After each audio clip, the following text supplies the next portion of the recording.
अभी हम आए हैं गोपालगंज जिला के बैकुंठपुर प्रखंड अंतर्गत बखरी पंचायत के वार्ड नंबर 2 में। यहाँ के अनुरक्षक हैं प्रिंस कुमार सिंह जी। इन्हीं का चयन यहाँ अनुरक्षक के रूप में हुआ है। और सबसे पहले हम इस नल जल को हम चला करके आपको दिखा रहे हैं कि यह नल जल चल रहा है या नहीं चल रहा है। तो सबसे पहले आप यह देखिए कि यह नल जल का क्या परिस्थिति है। तो देखिए इस नल जल में पानी आ रहा है। आप देख सकते हैं कि किस तरह से इस नल जल में पानी आ रहा है। अब जो है इसके एक और चीज को हम आपको दिखलाएंगे। और इस नल जल में जीपीएस भी लगा हुआ है। तो आप यहाँ देख सकते हैं कि यह जीपीएस मशीन लगा हुआ है। जो पानी चल रहा है कि नहीं चल रहा है इसके बारे में पदाधिकारी को इंडिकेट करते रहता है, दिखाते रहता है कितना देर पानी चला है, वो सारा चीज बतलाता है। अब आगे हम आपको सबसे पहले दिखा देते हैं कि इसमें जो इस नल जल का बनावट है, इसके भवन का जो बनावट है उस बनावट को थोड़ा सा देख लीजिए। यह है वह भवन, यह भवन है। देख सकते हैं कितना सुंदर ढंग से इस भवन को बनाया गया है। और इसके आगे मैं आपको इस वीडियो में बहुत सारे बातों को बतलाऊंगा। पहले मैं इन तमाम दृश्यों को आपको दिखला दे रहा हूं और उसके बाद यहाँ के कुछ लोकल व्यक्ति से भी मैं इस बारे में बात करूंगा। तो मैं आपको बतला दूं कि यह वीडियो मैं अपने भागीरथ ठाकुर चैनल पर अपलोड करता हूं और उस वीडियो को आप लोग ज़्यादा से ज़्यादा और लोगों के पास भी पहुंचाइए ताकि सरकार के पास सच्चाई पहुंच सके। तो मित्रों मैं बतला दूं कि यहाँ नल जल अनुरक्षक का सरकार के आदेश पर चयन कहिए या बहाली कहिए, सरकार का आदेश हुआ, सरकार का आदेश निर्गत हुआ। सरकार एक संकल्प के माध्यम से एक लेटर निकालती है और उस लेटर के माध्यम से वार्ड सभा करके अनुरक्षक का चयन किया जाता है। और वह अनुरक्षक लगातार 3 साल 4 साल या 5 साल से कार्यरत है। और सरकार पंचायती राज विभाग का एक संकल्प आता है 29-35 और उस संकल्प में यह बात कहा जाता है कि समानतः वार्ड सदस्य ही अनुरक्षक होंगे। लेकिन उसमें यह नहीं कहा जाता है जो पहले से बहाल अनुरक्षक है उसको हटा दिया जाएगा।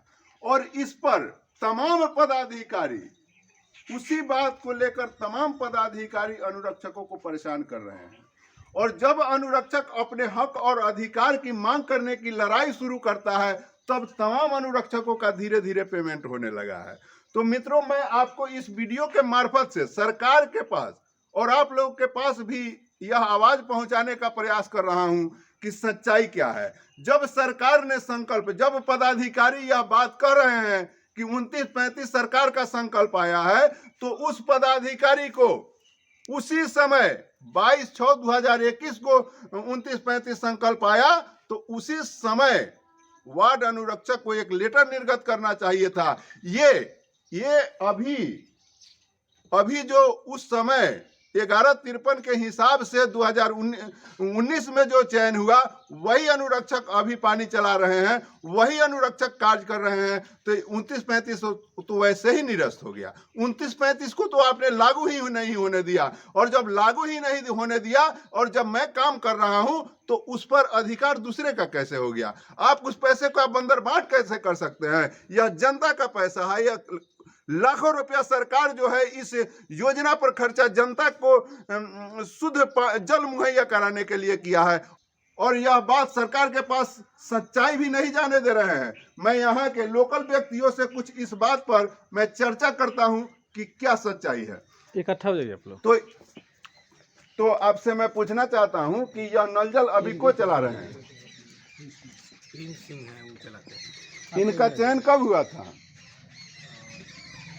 2019। नया वार्ड तो नहीं चला रहे हैं इसको ना? तो देख सकते हैं ये कह रहे हैं कि नया वार्ड नहीं चला रहे हैं, जो पुराना चयन हुआ है वही चला रहे हैं। इस नल जल को कौन चला रहा है? प्रिंस कुमार सिंह चला रहे हैं। ये पुराने अनुरक्षक हैं या नए वार्ड चला रहे हैं? पुराने अनुरक्षक।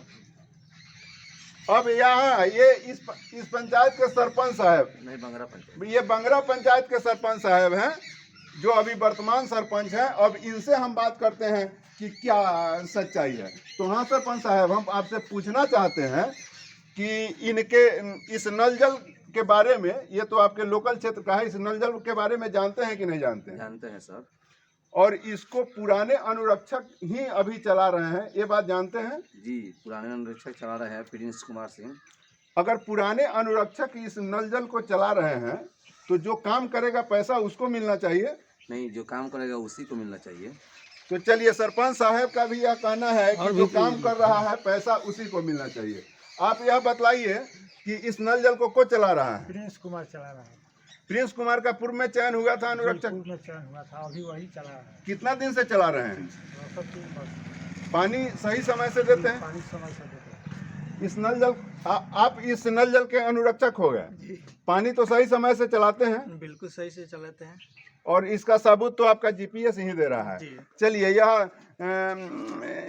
यहाँ जो नल जल यह लगा है और इस पर जो अनुरक्षक का चयन हुआ है, क्या उस अनुरक्षक से आप लोग संतुष्ट हैं कि नहीं? उनके कार्यकाल से बहुत अच्छे से वो पानी का सप्लाई दे रहे हैं, अपने टाइम टू टाइम देते हैं, जो टाइम सरकार निर्धारित की हुई है। क्या जो इस नल जल पर अनुरक्षक का चयन हुआ है उससे संतुष्ट हैं आप? जी, संतुष्ट। प्रिंस तक आपको कितना पैसा मिला है? अभी 1 वर्ष का मिला है, उसके बाद जो आया वो नहीं मिला है। कितना मिला है? 1 वर्ष का आपको कितना पैसा मिला है? 1 वर्ष का 24,000। उसके बाद कितना पैसा आया? तो आप देख सकते हैं इन तमाम सवालों का जवाब हम यहाँ के लोकल लोगों से लिए हैं और ये तमाम लोग इस अनुरक्षक से संतुष्ट भी हैं और ये तमाम लोग यह जान रहे हैं कि सुबह शाम इस नल जल पर सुचारू रूप से पानी चलता है और सभी लोगों को शुद्ध जल मुहैया हो रहा है। उसके बावजूद भी यहाँ के पदाधिकारीगण जो है घोटाला करने के फेर में पड़े हैं और जो पानी चला रहा है उसको पैसा नहीं देंगे। वो पैसा किसको देंगे? जो नियम विरोध है, जिसका कोई नियम नहीं कहता है, जो कोई काम नहीं किया है, उसको पदाधिकारी जो है पैसा देने के लिए कर रहे हैं। और मैं इस वीडियो के माध्यम से आदरणीय मुख्यमंत्री जी, हमारी आवाज अगर जा रही है तो मैं आपको बतलाना चाहता हूं कि आपके पदाधिकारीगण आपको डुबो देंगे और सच्चाई को जानिए। और आप जिस पदाधिकारी को जांच करने के लिए भेजते हैं वही पदाधिकारी आपको गलत रिपोर्ट देता है। आप सच्चाई को जानिए। आपके आदेश पर, आपके कहने पर, आपके संकल्प से अनुरक्षकों का चयन हुआ है और वह अनुरक्षक काम कर रहे हैं। अगर यह बात कहा जाता है कि हाँ 29-35 आया, तो उसी समय आपके पदाधिकारी को आपके 29-35 संकल्प को लागू करवाना चाहिए, जो आपका पदाधिकारी नहीं करवाए। और वह अनुरक्षक अभी तक कार्यरत है और अभी भी काम कर रहा है। और आपका अनुरक्षक जो है, आपका जो पदाधिकारी जो है, वह किसी न किसी रूप से गलत बयानबाजी करके, आप यह देख सकते हैं इस घर के बगल में ये तमाम आवासीय भूमि है और इस आवासीय भूमि के बीच में कोई जमीन दिया है, वह दान नहीं करेगा। उसके पास ऐसा नहीं है कि बाल बच्चा नहीं है, वह इस लालच में जमीन दिया कि हम इसका संचालन करेंगे। और आप यह देख सकते हैं इतने अच्छे ढंग से इन्होंने इसको बनाया और इसमें तमाम यहाँ रह करके ये नल जल का संचालन करते हैं। और ऐसी परिस्थिति में अगर इनसे कहा जाए कि आपको इस नल जल से हटाया जा रहा है, तो आप समझ सकते हैं कि उसके दिल पर क्या दुखों का पहाड़ टूट सकता है। क्या सरकार का यह काम है कि जनता के ऊपर दुखों का पहाड़ डाल दे? सरकार उसके समस्याओं को दूर करता है नीतीश कुमार जी, इसलिए आप इस पर ध्यान दीजिए और इन नल जल अनुरक्षक सह भूमिदाताओं के समस्या को भी देखिए और जानिए कि उनका समस्या क्या है, वो भूमि क्यों दिए हैं, उनका भूमि किस लालच से लिया गया है। और लालच तो जो हो, जब उनका ऑलरेडी चयन करवा लिए और वो ऑलरेडी सही ढंग से चला रहे हैं, तो फिर उसमें परिवर्तन की क्या बात बनती है। इसी के साथ मैं इस वीडियो को समाप्त करता हूं। जय हिंद।